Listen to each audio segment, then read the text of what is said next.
Әкесі тірі адам неге бас ұстамайды?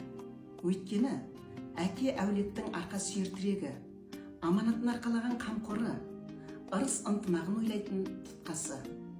Қазақ әдебінде бала ешқашан әке орнына таласпаған, оның алдына түспеген, ол барда алдын орап сұңқылдап сөйлемеген.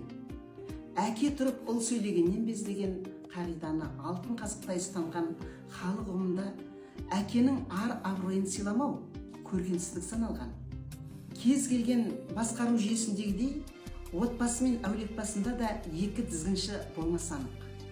Сол себепті әкесі бар адам бас ұстаса ерсі көрінген, әке өлімін тілегендей жаман ырымға баланған.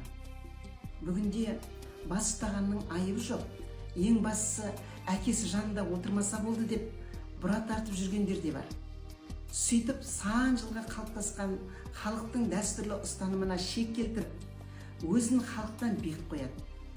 Әкенің асқақтау тұлғасына, азаматтығына сыйластық тек жанында отырғанда ғана емес, тіпті дүниенің өзге түкпірінде, мұхиттың арғы бетінде болса да көрсетілуі керек екенін әсте естен шығармаған абзал. Салтымызды сақтап, дәстүрімізді дәріптей жүрейік.